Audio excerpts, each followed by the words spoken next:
Tonight's guest is Paul Ortiz. He's the general manager of Broadband Services, and his title is The Future of Broadband in Laguna Woods Village. I had the privilege of visiting with Paul a week ago or so, and he went through his presentation. You're going to love it. It's amazing where we're headed in this village. So let's give a hand to Paul Ortiz as he comes.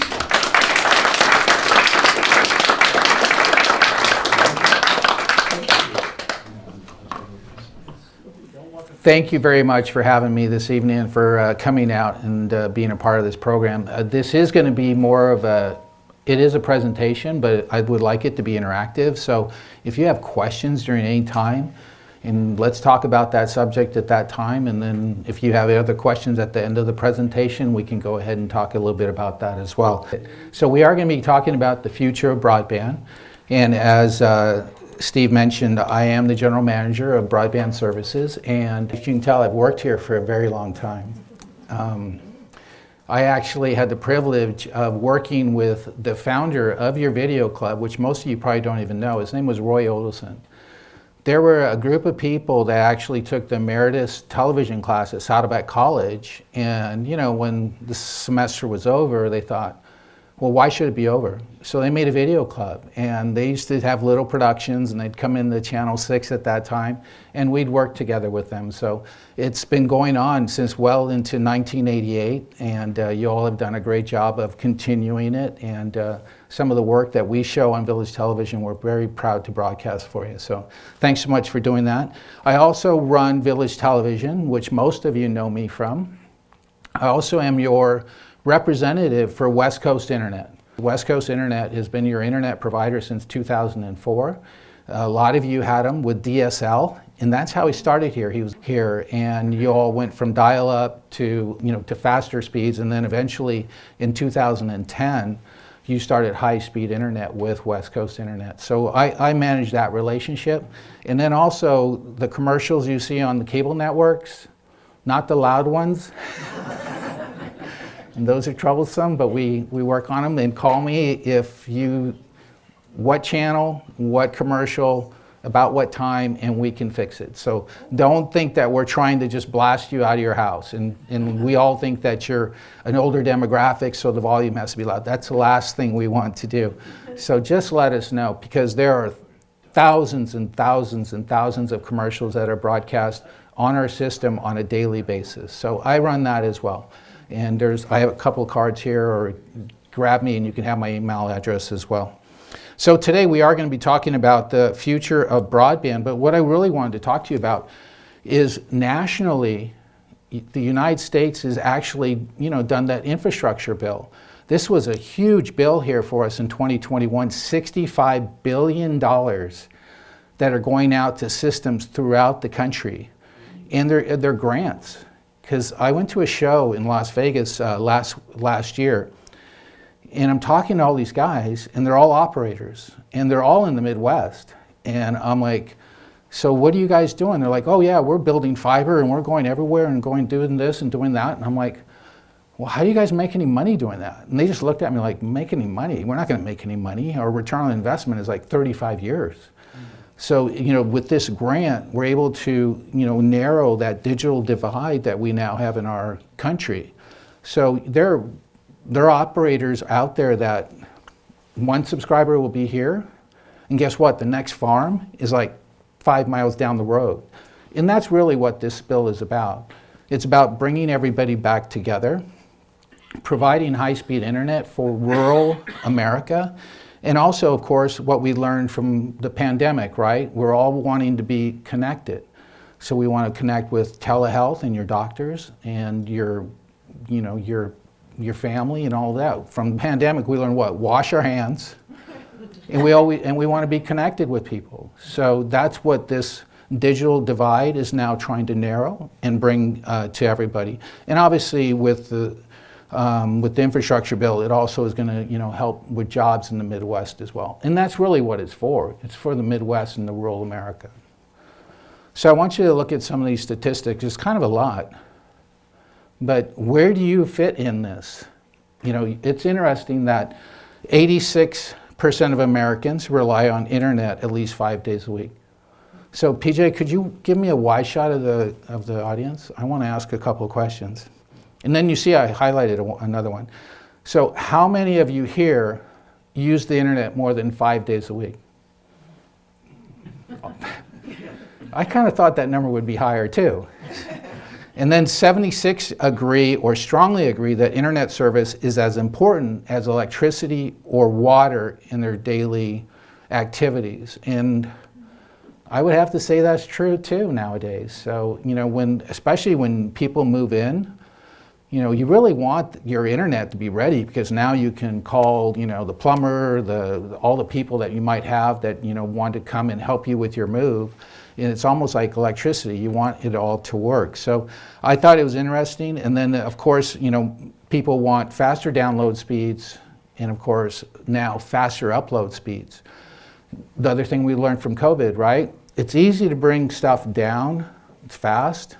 But when you're doing Zoom and you're sending files and videos back to whoever you're communicating with, it's slow, it buffers, it knocks you off. So things are not symmetrical. So that's what you'll hear in the next forever. That, you know, is things are, you know, now we say what, we're 25 megs down and we're 5 megs up. Well, those days will be long gone, probably in the next 3 to 5 years. Everything's symmetrical. You'll buy a gig down, and you're going to get a gig up. Wow. And that's how people are going to be bringing this technology to you. And we'll talk about that later. But and actually, I was just going to say that a gig is, when you talk to some of these operators, a gig is nothing. They're really talking about 10 gigs, 50 gigs, 100 gigs. So, but we'll see, right? So one of the things we want to talk to you about is what we did with West Coast Internet recently. So you recently got your statement. It had a little paragraph from Paul Quantrill, who's the owner of West Coast Internet, talking about the increased speeds and the rates. So the rates had not been changed since 2014, not once. So, you know, now we're able to bring you a little bit quicker speeds, and the rates are now a little bit higher based on that. So this actually shows you that, you know, Cox Communication doesn't even offer the 2 slowest speeds you all have here.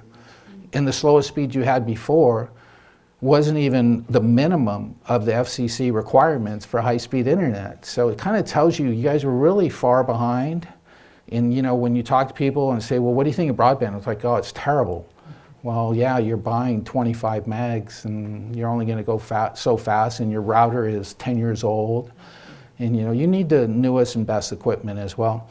But one of the nice things is that we are going to be offering the 500 meg product in the 25 megs down, and that's through DOCSIS 3.1, which is another technology. So you would need a different piece of equipment for that.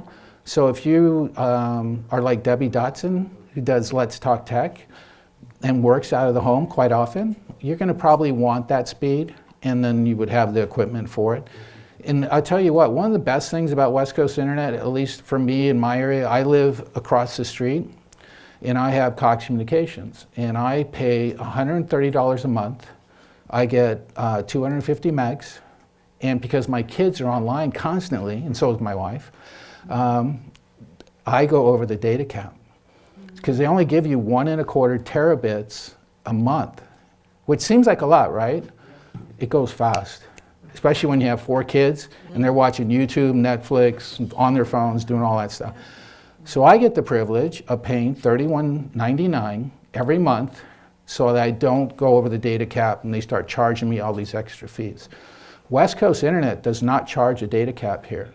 So that's a pretty good savings for those of you that are online quite often. You're not having to worry about, oh my gosh, you know, how many bits am I using today, and then the last 3 days of the month I'm not going to be online because I don't want to pay the extra fees. So it's something to think about.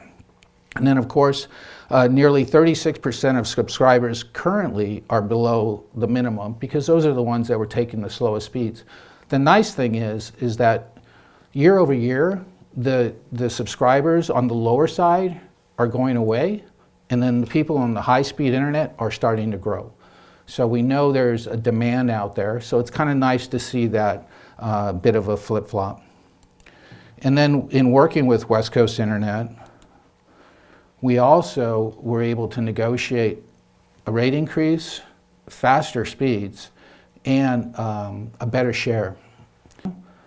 And in my experience, in the last year and a half that I've been running Broadband for you, our techs are doing a lot of the heavy lifting because we're managing the network. You know, they're riding on the network, surfing the network that we're now providing. So we negotiated, and it was a very friendly negotiation. So now we are 50-50 partners.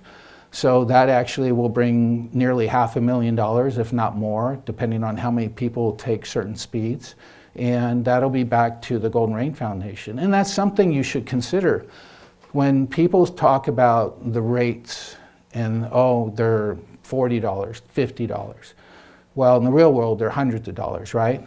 But in the real world, Cox Communication is not sharing their revenue with my homeowners association or with me. Your revenue that you get for your subscribing to high-speed internet, half of it goes back to the GRF. And what does that do? It offsets your costs for your assessment for broadband and other services. So kind of think about it like that. Not only are you getting a really fair price for high-speed internet, but it's coming back to the community. And that, to me, is, you know, that's the profit that Cox Communication, Time Warner, Spectrum are keeping, and yet we're bringing it back to the community for everybody. So I think that's a great deal. Anybody have any of these? Yeah. Yeah. Do you remember that? That was it. That was the bomb. That was the Nokia 3210, and it's one of the first iBooks from Apple, and everybody had to have that BlackBerry. If you had a BlackBerry, that meant you were on Wall Street. You're smart. And this is a 1.44 megabyte floppy, which I guess this is 30,000 times bigger than that floppy. Wow. Yeah, and this is nothing, right? It's only 32 gigs. So it tells you what technology has changed and done. So what year do you think that was? That's when it was introduced. What's that? 96? 82? Pardon? That was the early 80s, the floppy. Well, the floppy definitely was early 80s, yes? One more get. Well, think about the Nokia, and the iBook. 1999. Remember 1999? This. Remember that? Oh my gosh, I was afraid to go to bed. I didn't know the lights weren't going to turn on, remember? I mean, everybody was telling us we had to turn everything off because who knows what was going to happen. It's going to be Armageddon, you know? Yeah, read the, you know, not all library cards are recognized. It was crazy. So that was 1999. And what I'm trying to emphasize to you is that also in 1999, you all did this if you were here. How many of you lived here in 1999? Don't say I was the only one here. Come on. Wow. So you missed all the fun. This is what happened. We trenched neighborhoods. We cut streets open. We had a couple ladies fall in the trenches because they wanted to see what was going on. And jobs were taking forever to get done because people come out, and as soon as they see trucks, all of a sudden they want to walk their dog and they want to come out and see what's going on. And we had to go into every single home and, you know, build this new network. One of the interesting things is, right, it says fiber. You all were well ahead of anyone on the planet. In 1999, no one was building fiber networks like you all did. So that, to me, is, you know, forward thinking. And yes. Did Ross Cortese want this, or how did this come This about? came about because of residents like yourself and the Golden Rain Foundation that were forward-thinking and saying, look, we need to build a better network for the residents that are coming in after us. So about early 90s, you all were under a county franchise, and then the county said, you need to have, all our county operators have to have so many channels. So then we had to upgrade the system. And then we had to upgrade the system again. And then finally they just said, well, look, you had direct burial coaxial cable, and you just mentioned Ross Cortese. Ross Cortese is the developer of Leisure World, and that's what this community used to be called. And he's done many communities in the country. He hated antennas on his brand new homes. So you all were probably the first cable operator in the world, if you ask me, because in 1962 he said no antennas. We direct burial coaxial cable throughout the entire community, built a master antenna, and that's basically community television. So, you know, that there was, and that was to provide only 13 channels, whatever 2 through 13 happened to be at that time. But again, it was a forward-thinking developer, and this was forward-thinking to say, look, we're going to need, you know, more capacity and bandwidth. And the only way to do that is to build a new fiber network. So there it just shows you some more of the work that was out there. One of the things I want to share with you is that when we started to build this, we also negotiated with Pac Bell at the time. They were your telephone company here, and I mean, if you still have a landline. So they said they would pay the community $1.9 million, and they would go into the trench with us. So we had conduit. Conduit's that plastic pipe there. That plastic pipe is a tube, and then we fed fiber through it.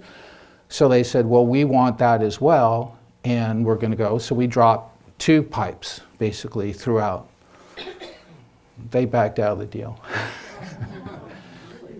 It seemed like a terrible thing. It was probably the best thing that ever happened, because they were going to become your competitor for video and high-speed internet services if they were in your neighborhood. You don't want them here. The other thing is, if you choose to build a new fiber network, guess where you're going to go? You're going to go in that old spare conduit. You know, it's basically a shadow conduit. And guess what? We won't have to, I don't want to say, we'll do some digging. Because you're going to say, well, you said you weren't going to dig. It's not going to be that kind of digging, because the conduit's already in the ground. So that's a great benefit. When we talk to vendors and we tell them we have spare conduit, because right away 65% of any project is all labor and digging and cutting. So we say, oh, well, we already have spare conduit.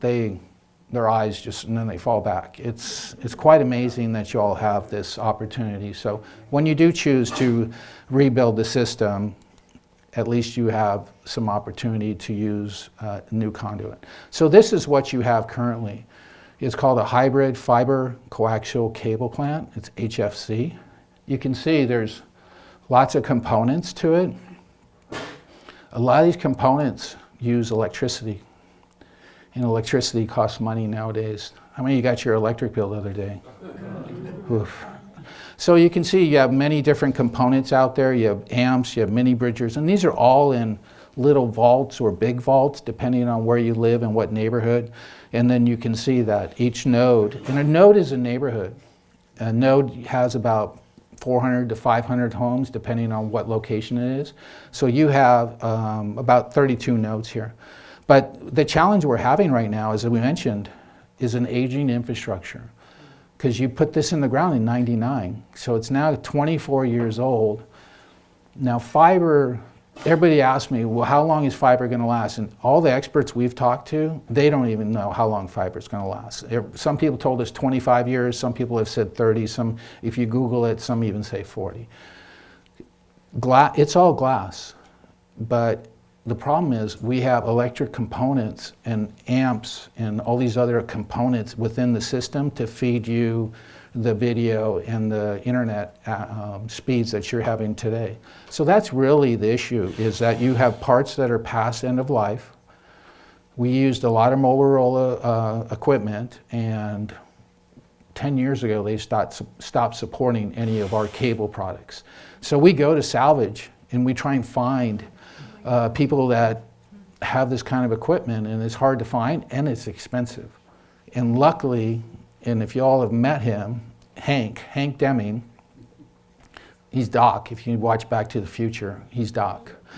This guy can solder and fix just about anything. And if it wasn't for people like that work for your community, we'd be out there trying to, find equipment and find salvage from a lot of different things.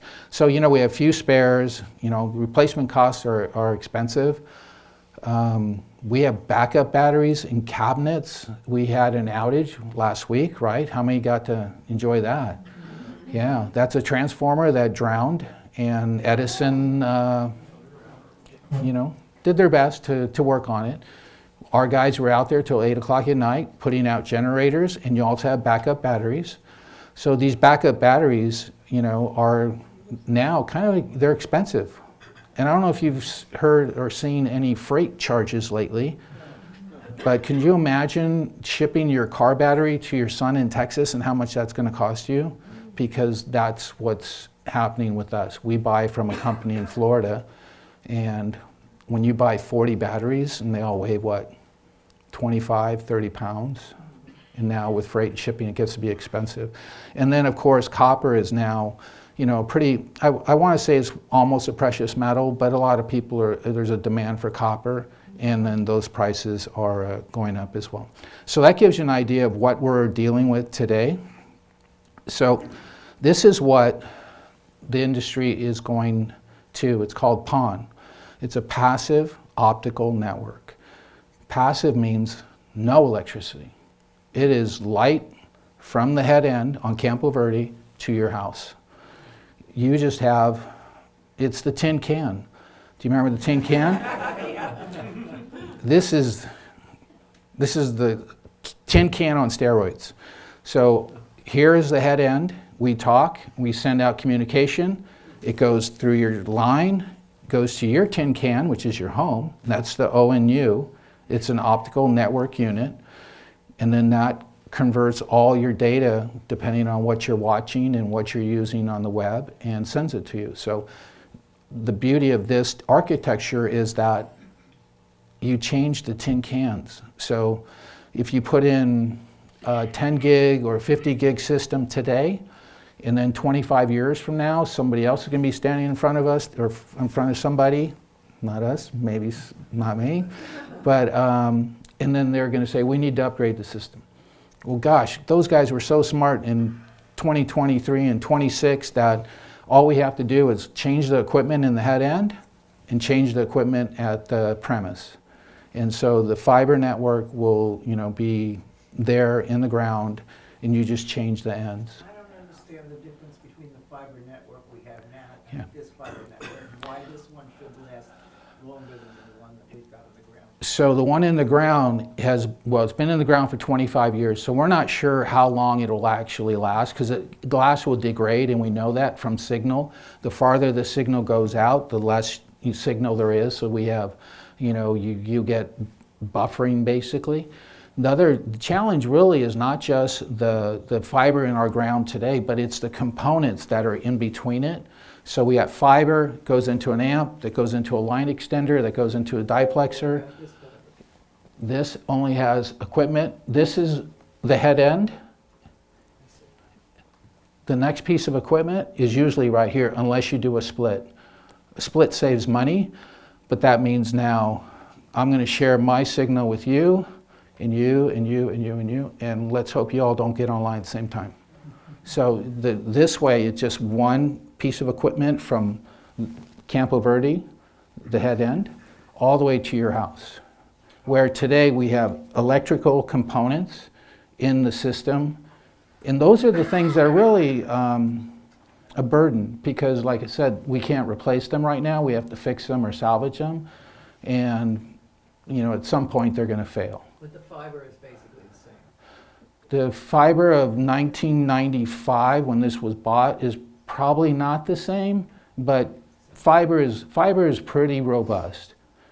We used Corning fiber back then, but like technology and glass, so they got better at, producing better fiber. But the problem really is all the splicing, because every time you have a failure point, so I got to put an amp into that neighborhood, and I have a failure point, and a splice. And a splice, it's glass, so you can imagine it's got to be right on, or else it's really not going to work. Is that ONU like a modem? The ONU is a little bit like a modem, because it is really what's converting the glass and everything to get into what you're going to see is what they call a gateway. So that'll be your router and your cable modem, and that's going to talk to, the ONU is going to talk to your gateway, and then your gateway is going to talk to all your devices. And it's like right now, everybody's talking about Wi-Fi 6. By the time any of this really happens, it'll be Wi-Fi 8, who knows. But they're getting better, because the biggest thing for you all is you all live in kind of close quarters, so you get that traffic amongst yourselves. If you get on your network and you see everybody's network, and hopefully they're locked, most of them aren't, you're colliding with each other. So as this new Wi-Fi starts to get better, it's a better Wi-Fi management, and also you can have apps and subscribe to certain things that can protect you so that your neighbor's not, colliding with you. So it is a bit different. Are your fiber vaults, if somebody dug up a cable, didn't know it was fiber? Yes, sir. The question was, do we have our network properly marked? It's a good question, because we just got a request from Edison, and they're going to be doing some work on one of the streets, and they wanted to see our as-built and said, do you have them? We gave them to them. So yeah, we have a very good map of everything, and actually we just had our map, what they call digitized. So now we can actually move points and say, okay, we used to end right here on this cul-de-sac, but now we want to go here. So what's the distance on that? But yeah, like you said, having a map and having that information is so important to us. But, and we get dig alerts from all of the county agencies as well. But, we've had people, and even our own landscapers, just dig up our conduit, and all of a sudden they're ripping the fiber out of the ground, and we got to go out there and splice it. We've been fortunate; it hasn't happened too much, and we've been able to communicate pretty well. And you're fortunate we're a private community, and we all work under the same umbrella. So if someone's going to go do some trenching, and especially here, you also do street repair. So we got to make sure they're not 3 feet in the ground and starting to tear up our stuff. And I've been part of Broadband for a long time, probably 30 years. I wasn't the general manager, but always a part of it. And I can remember some instances like you're talking about that someone, basically didn't ask. And we've been pretty fortunate. The teams work pretty closely together. But it is, and like you said, we don't take days. If something happens in this community, and that's been my mantra with our techs since I started, was, look, if you're there at 5 o'clock and we still have work to do, we're not rescheduling. We want to make sure the resident is happy and that the work gets done. And we don't want you to be out for days at a time. Yes, sir. Let me get this. Well, I understand that this is the future. Yes, sir. How far in the future? Is today. So when I told you about the rural communities and the infrastructure that the government is paying for, they're paying for PON. They're passive optical networks. They're paying for fiber in the ground. They're finally going to, put fiber throughout. And then people do say, and you probably might think, well, we're going to wireless. Why is there, Elon Musk is going to just throw this big old radar down on us and we're all going to have that. Well, it's not really reliable, and it's not sometimes safe for security reasons. And you all have to realize that the only way wireless works is if it's connected to fiber. So, there will be challenges and there's competition in any industry. Yes, ma'am. So in our own homes, do we need to purchase new modems and routers? Eventually you would, and it really depends on how you all determine, how much of the project you want to put in. When we built it in '99, everybody got part of the whole build was, hey, we're doing everything in the street and in the premise. So I would think that when someone comes to your house, they're going to put in an ONU, which is from our manufacturer, because we're not going to Best Buy to get this piece of equipment. And we don't want you to go to Best Buy and get yourself a router that's on sale and then tell us you're having issues. If someone's going to take the effort to build you a new network, it's going to be branded and all the same manufacturers. So that way everybody has the same ONU. I would think that I would do is, honestly, is put every home's going to have the same equipment. And that equipment stays with the home. And that way we don't have to worry about it. It's just like your plumbing and your sink or whatever else. You know, we don't take that with us. You shouldn't. Do you mean a modem and a router? Well, so let's. We're gonna buy the router and. No, I wouldn't suggest that. Again, it's not going to be modems and routers. It's going to be a gateway. Yes, sir. Oh, okay. Yeah, he asked if we're going to do it. Yeah. Yes. So you Oh, this get that, this yeah. this goes to your home, and then inside your home, and usually we'll put it in a closet somewhere, or if you have a larger home, we try and put it somewhere in the middle. That's where the gateway is going to go. And my suggestion would be to make sure everybody's the same, so we have technicians who know it. Plus, you're going to have software. It's a cloud service that we can do all our subscriber management for you. So if you have an issue, and a lot of times with this new software, we can tell you're having an issue before you know you're having an issue. So if we all have the same, we all have the same pipes in our home, right? So why shouldn't the internet be any different? So that's our thinking. Michael? Yeah, thank you. This is exciting stuff, except I'm not seeing the needs for speed that we're going at. Here's Lucy. His comment is really that, I just email. I don't need all that stuff, She does a lot more than Well, or even just a little bit of that stuff. So, I still don't need it. But there are other, members in your community that, run a business and they need the faster speeds. But, you're right, that is going to be a discussion that needs to be had. And honestly, how many of you moved in to play golf? And how many of you play golf still? But you're paying for it. How many of you swim anymore or go to the wood shop and then maybe just don't go anymore? You're all paying for it. And the thing is the shared concept, right? So if a majority of the community could benefit from it, then we need to help participate. And the other thing is, Michael, not just, hey, we're not just trying to sell you a Ferrari to be on a gravel road, but you have an old car, and I'm going to show you this in a little bit. So if you've heard me speak, and we'll do more of these, you all have a car that has about 125,000 miles on it. So you all need to decide, what are you going to do with that car? I hope it starts in the morning, and I hope the transmission's going to help, still, and then you need to think like, do I really want to spend $2,500 and work on that transmission? And then the other things that go with it. So you need to decide, and this is what I'm going to be bringing to you. Well, I might as well do it now.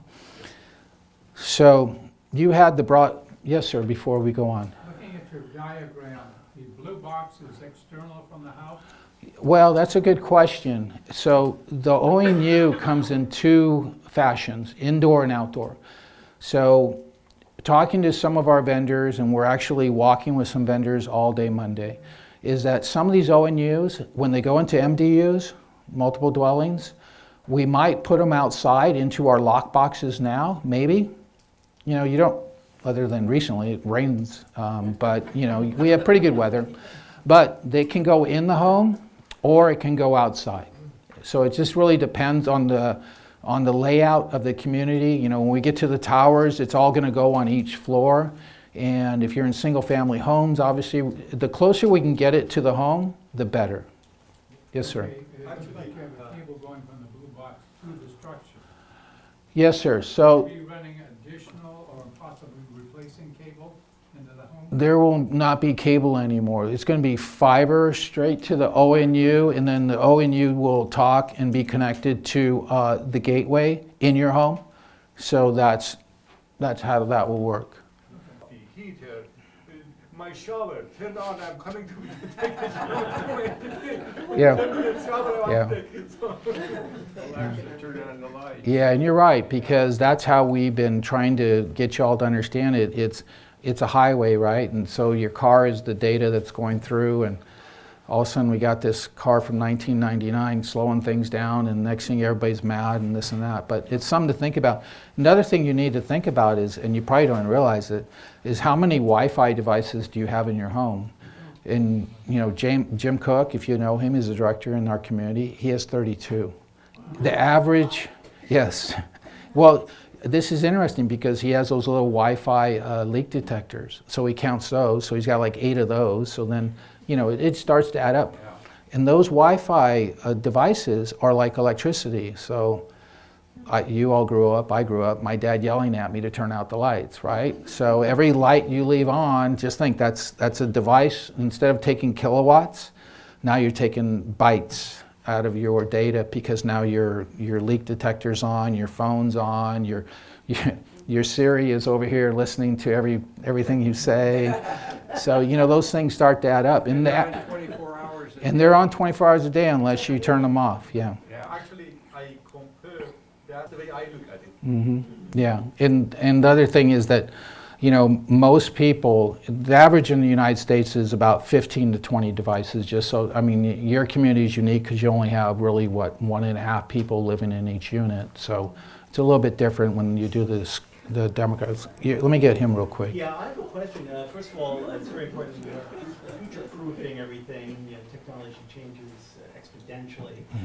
There are about 5 pond systems. Have you settled on the standard that you're looking at? There's E-pond, I think A-pond, Mhm. pond. There's all kinds of Yeah. ponds. So, And I may be leading the conversation. so he's asking if we've looked into other ponds. Yes.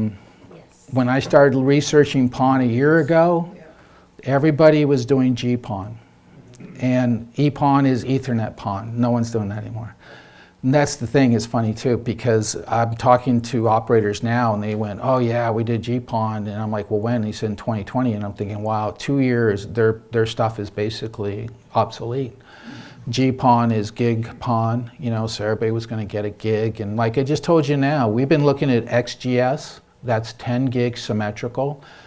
That seems to be the foundation today that all these operators are going on. So if you're using 10 gig in your home, I don't know, you guys are flying rockets or something. I'm not sure what you're doing. But what's going to, and your point is going to be this. Eventually you're going to start watching television in 4K, in 8K. Yeah. That's going to take up a lot of bandwidth. It's not here yet, but it will be, and it's going to be for the next generation that lives here. And who knows what else. I was going to grab my phone, but who knew, let me grab that. So, even in 1999, right? Who knew everything in the world was going to be on this device for you? It's crazy. Everything. So, my kids are 14 and 16. I'm terrified to think about what they'll be using and utilizing and communicating with. Yeah, it's interesting. Michael? I see the strongest argument that we've got, where the equipment could be old and failing. However, again, I point out to Lucy here, basic service, Zoom, all those, all the things. And the video, by the way, for people who don't know, video takes the massive amounts of bandwidth. I'd really like to see some numbers crunching.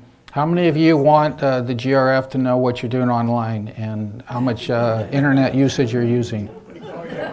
Anyone? Want to go through your history? Look at some cookies?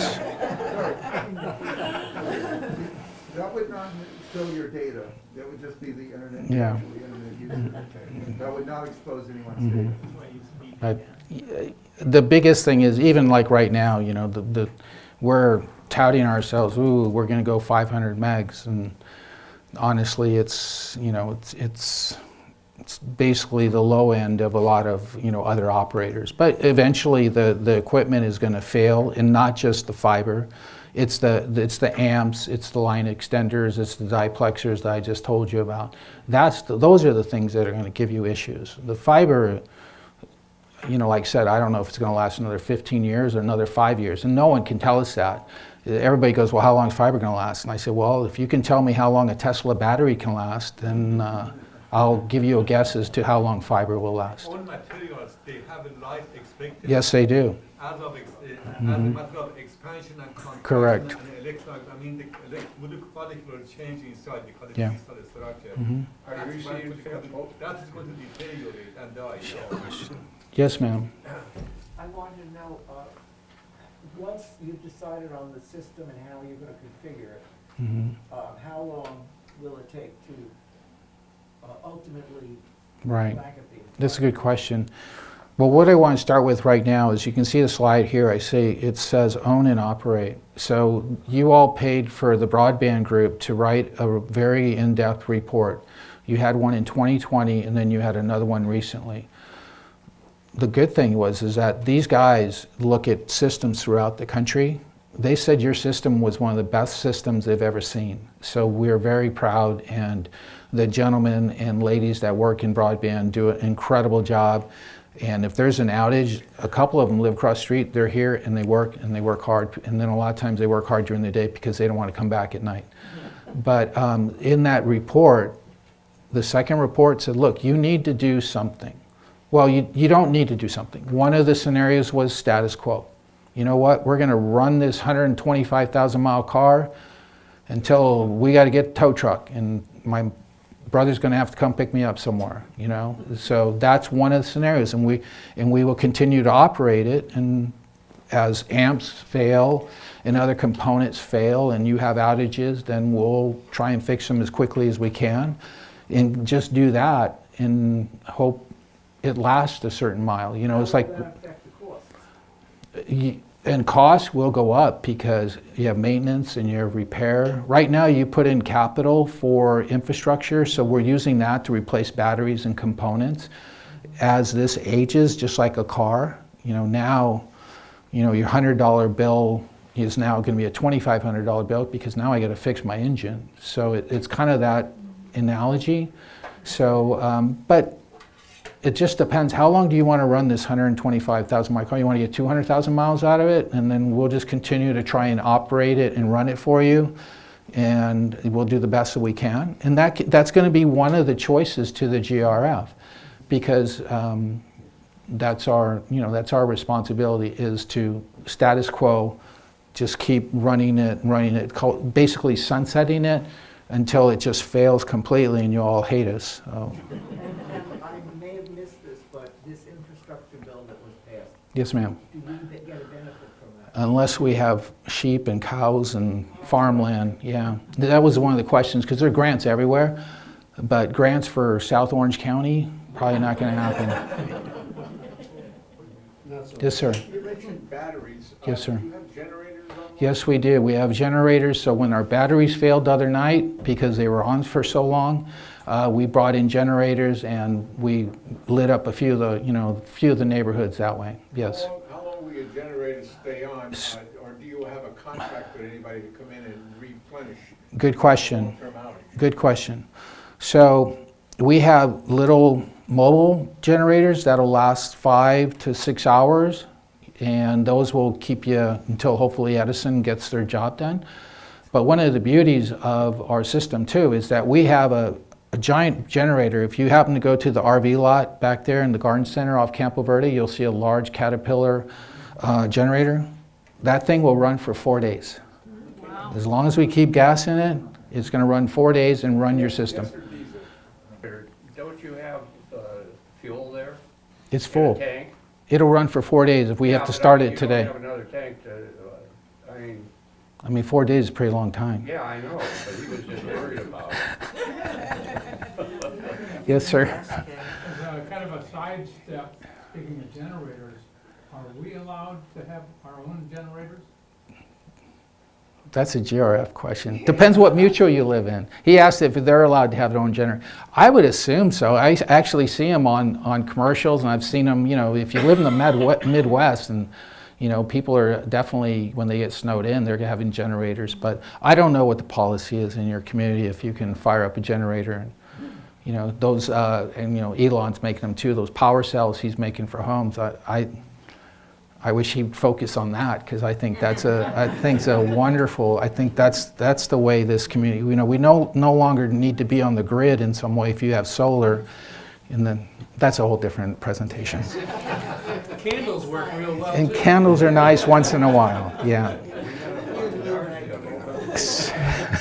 Good old days. Yeah, so I just wanted to mention again, the Broadband group asked the community and staff, we have different scenarios. One is to own and operate it, and obviously you have, you know, advantages from owning and operating it. You know, you can control the rates, control revenue.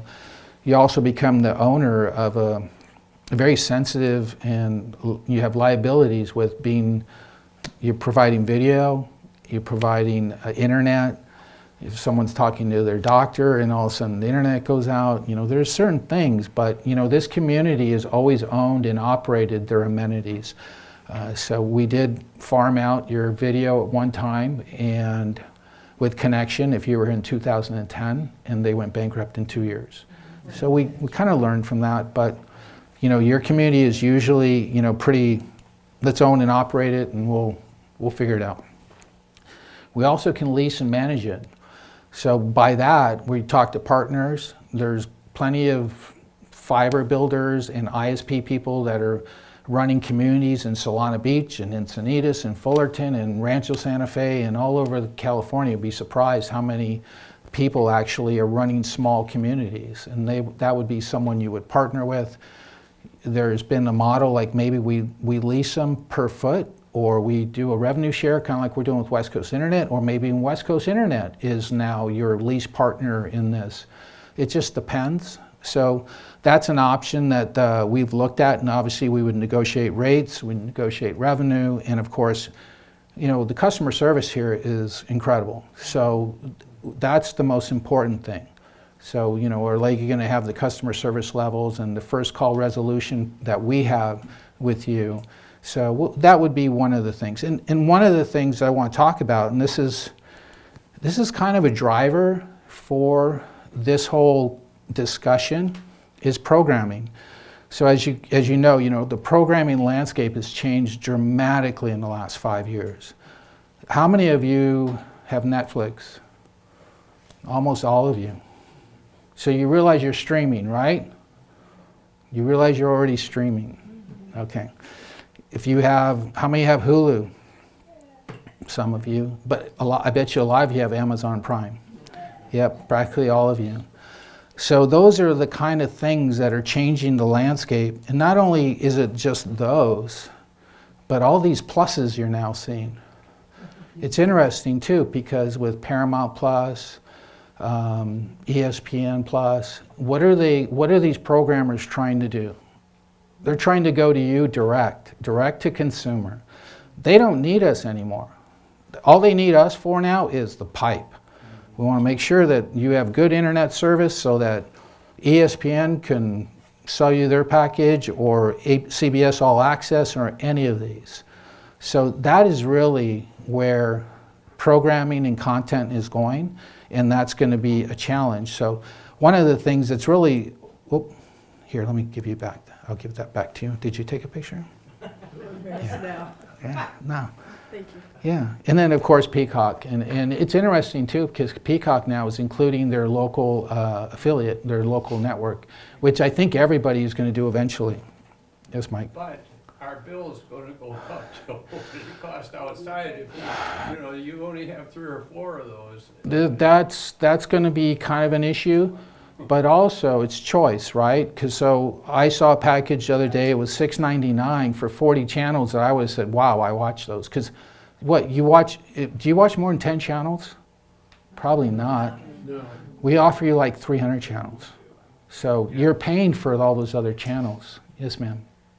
This might be a stupid question. No. But why can't the community, broadband, and you funnel these channels through to us, and we just pay for them through broadband? That way Well, they only- The bulk rate, wholesale.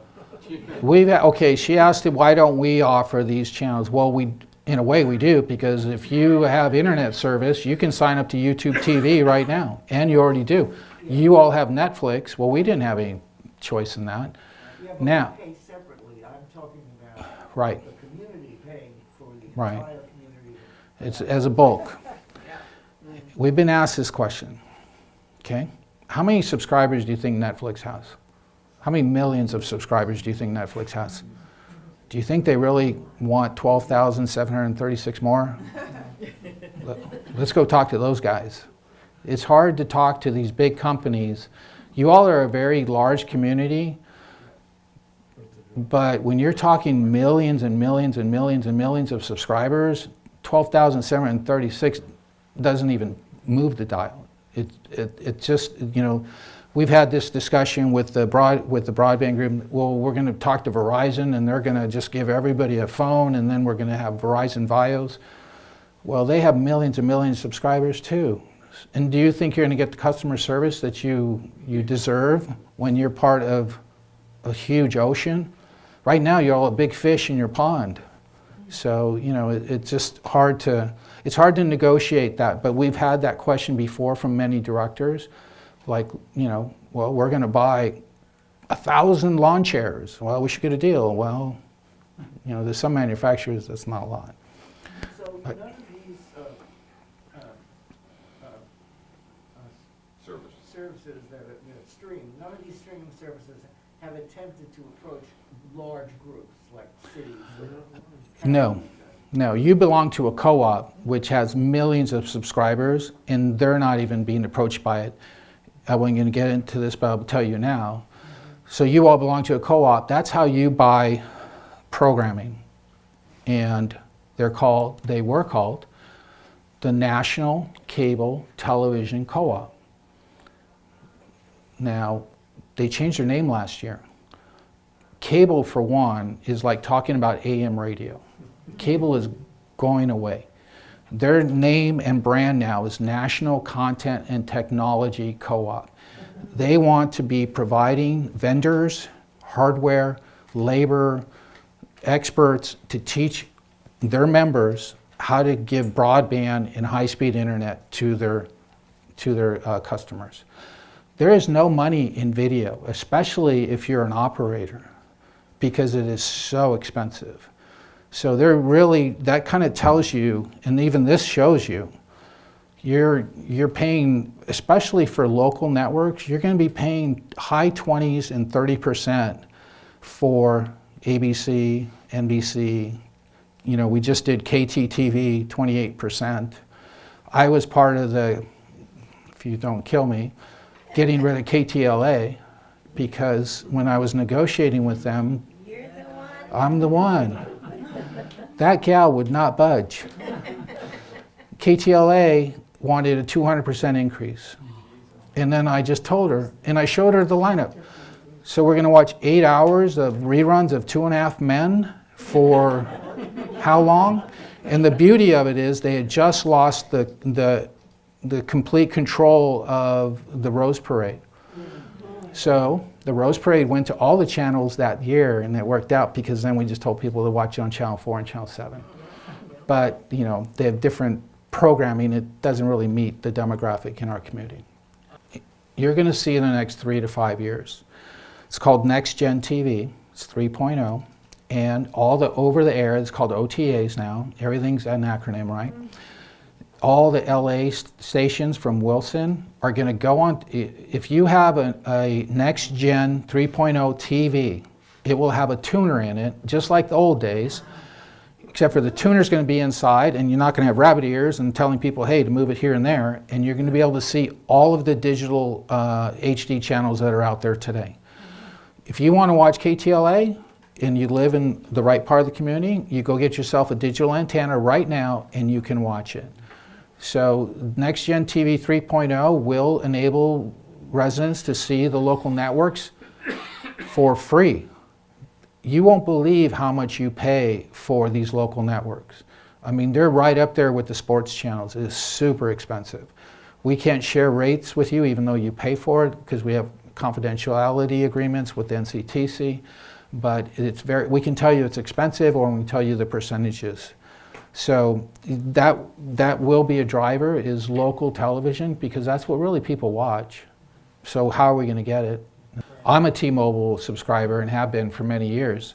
And we do get Netflix for free. We don't get Apple TV that I know of, or Hulu, but I actually have YouTube TV because I was tired of paying Cox $225 a month for video. And I paid originally $49.99 for YouTube TV when I signed up, and then they added 10 channels I don't even watch. Now it raised it to $59.99, and now it's $64.99. And they just got the NFL rights. So, you know, that's how they're going to be getting you.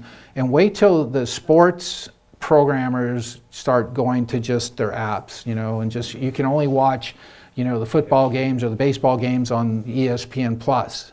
And that's how they're going to get all of us. And like you said, you know, programming is so expensive and volatile. Does the GRF really want to? You're going to be the bad guy no matter what. If ESPN raises their rates 100%, well, you're going to have to tell you that your rates are now going to be this. And then why are we in the middle of negotiating rates for a multi-billion-dollar corporation that's out to make money? So it's going to be a very tough decision. So this is a chart. If it was your stock portfolio, you'd be pretty happy. Especially nowadays, right? If it's your cost for goods, like programming, it's very tough. Your programming is going to be very expensive. It already is. And then what people don't realize, there are also associated costs to get programming. You know, we have to pull it off a satellite. We have to have a service that gives us the satellite, and then we have to have all this equipment to now ingest it and then send it out to you. And there's licensing and all kinds of other fees that go along with it.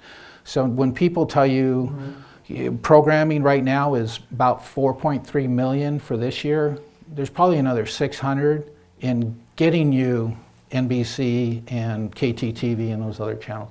And that will go up and up, especially, you know, this year we have a lot of channels that are, you know, Fox is one of them. Fox Cable Networks is one of them. So that's going to be a big one because that's Fox Sports 1 and obviously Fox News. But in 2025, you have ABC and NBC ending. So it'll be interesting to see what those rates are and what they try to, you know, basically shove down our throat. And then really too, you know, they're now, they're raising the rates on the operator and then lowering the rate for the app because they really just want you on the app. And if an operator wants to pay $10 here, but I'm charging $5 to you if you buy it direct, you know, okay, I'll take your $10. And that's how they're kind of working it. So it's going to be very difficult. So the programming landscape is going to change quite a bit. And right now, this is all, we're in a discovery mode. You know, do we sunset the cable plant? We want you to know that. And the other thing you have to think about, this is your most valuable asset, I believe, because I work there. But I really do believe that this is your most valuable asset. So how are we going to, you know, put more money into it? Are we going to buy a new one? Are we going to lease a new one? Or what are we going to do to make sure that this thing is still our most valuable asset? So, and there was talk years ago to sell the cable system. You only had one partner, and that was Cox Communications. Twice this happened, and we lowballed them each time, or they lowballed us actually, and we walked away with a very bitter taste in our mouths. So that's, you know, so as staff, we're doing some discoveries. So when we talk about these things, I don't want you to go home and say, oh, they're going to do this and do that. We're just now having this discussion with directors, with staff. It's more of education for the residents and get the feel for it too. And then, you know, when we start talking about dollars, you know, it's going to be a lot. So, you know, are we ready for that? And do we want to do that now or do we want to do that later? So we just need to think about those kind of things. And the other thing I just want to leave you with is this. That's you. That's what you're driving. That's a beauty. You all did this. This was the #1 sold car in 1999. It has no backup camera, has no safety features, probably gets okay gas mileage. It's not that attractive. I don't know. I know some people have a Tesla. Wow. That is what your cable system looks like today. So we just need to think, how long is that thing going to run for us? And, you know, do we want to continue to maintain and operate it? And we just have to, I just want you to start thinking about those things. Have that conversation. Let's see. Well, this is who we are. So I'll take just a couple of questions here quickly. Yes, sir. You better. Does TV6 have any analytics on who watches? Yes, good question. So Village Television. So Village Television is your local station. We are local origination. We are now posting everything on YouTube. And honestly, a lot of people are watching YouTube. Last year, we had 2,100 subscribers for our YouTube channel. We now have 4,300 subscribers that are watching our YouTube channel on a regular basis. The beauty about the internet, right, is we can tell how long you've watched. We can tell how many people watched. You know, when you stopped watching. On linear TV, the only time you all call us is when we mess it up. So the only thing I wanted to share with you is that a long time ago, 1995 or 98, when I was here, UCI did a big survey here in the community on aging. And we were fortunate to be included with some of the amenities. Hey, do you play, there was no pickleball, do you play tennis, do you play golf, do you use the wood shop, do you watch Village Television? 87% of the respondents said they watched it in some regular fashion. So what does that mean? Did they watch the message board to see the time and temperature, because that seems to be a big thing around here? Or did they watch all the board meetings that go on for 4 and 5 hours? Or and even back then, you know, our content wasn't nearly as robust as it is now. Yeah. So we feel, you know, honestly, if I go to Stater Brothers, or if I bring Lisa Hart to Stater Brothers, or Ken Goldenberg when he was here to Stater Brothers, they would be in line and people would be asking them questions, and they recognize you. And the only way they recognize you, Cindy Whitney has Discovering Laguna Woods Village. If she goes to Stater Brothers, people will know her, and they're probably going, well, how do I know you? Oh yeah, I see you on TV. So that's, you know, that's kind of our feel for it. We don't have software, and they really, you know, to see, oh, your set-top box is watching Village Television, you know. But we feel that, especially in the last 5 years, Bill has a show too, and I hope people, you know, say, hey, I liked your show. And people are starting to respond, and the Trading Post is probably the longest running show on television. We've had it for 40-something years, you know. 72? Yeah, 1972. Mark and Carol are one of our hosts, and, you know, they're very popular. So let me take 2 more questions, and I'll let Steve wrap up. Go ahead, Michael, real quick. Really, to your point about the programming going up, I'm really sorry to hear that they're charging so much. And you made a really good point about the over-the-air television show. Yeah, there's a device called Air TV. Yeah. And you can get certain devices out there to get you over the air station. And it really depends where you live, because, you know, it's kind of line of sight, and you need to see Mount Wilson. So if you live in that particular neighborhood and you can slap that thing on your window, then, and you get a good signal, then you're pretty fortunate. So we'll see. Last question. So my question has to do partly with reception and partly with money. Okay. So, Yeah, so that's a good question. So she's saying, well, let's talk about your pay service first. So you rent a set-top box and you take our pay service, which is HBO, probably Cinemax. That if you stop doing that, which people are, we would have less revenue. We get revenue from set-top box rental equipment and from the pay services. And really, we don't encourage your pay services, because honestly, if, you know, we're charging you $18, HBO's charging us $17. And $1 to send you a bill and go out and do all that every day. And our subscribers for pay services are going down and down, because like you said, it's cheaper on the app than it is to buy it from us. So whatever contracts we have with programmers, you all participate in, whether you watch that channel or not. The Cowboy Channel is expiring in a few months. I mean, how many, do you all watch the Cowboy Channel or the Tennis Channel? You know, so, you know, you all are part of that. It's part of the shared concept. So, you know, you have a set-top box because you probably like to record, and you have pay services through the movie channels. So you still pay that about $25 a month in your assessment, and your, what is it, $800 now? Everybody, all of you pay that same amount, whether you watch TV or no TV. Yeah, but we And it's a also good pay deal. Yes, it is. And that's part of the problem. It is a good deal. So quickly, you all get a really good discount by being a member of the co-op. We get bulk rates from some networks, and if it wasn't for that, your programming costs would probably be closer to $15 to $20 million every single year. But if the national content, they're no longer in the cable business, which meant programming, but if the national content technology company loses members because they don't need programmers anymore, then they're slowly going to sunset their business as well, and you would not be able to buy programming from them because it's not offered anymore. So now you're going to have to call the KTL lady who wouldn't budge and say, look, we're a bunch of retired people and we're on a fixed income and we don't want to watch 2.5 Men all day long. Well, it's 250% now.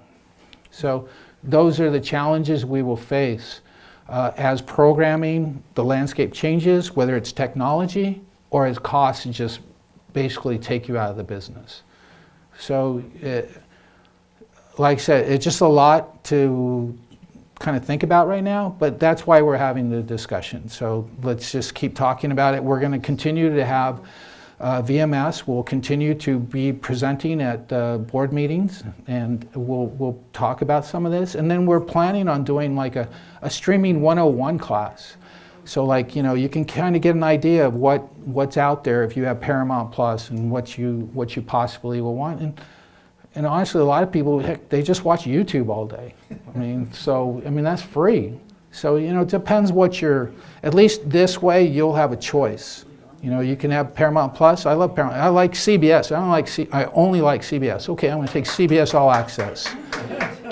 So, and I don't watch sports, so I don't need ESPN Plus. So it gives you a choice, and there's going to be some flexibility, but there's going to be a lot of challenges as well. So I know we're running out of time, but I just want to thank you for your questions. I hope this was informative, and I do have a couple of cards here, so if you have questions or any comments later, or just look me up in the directory, I'd be glad to send you emails and talk about certain things that might be happening here in the future. Thanks so much. Appreciate it.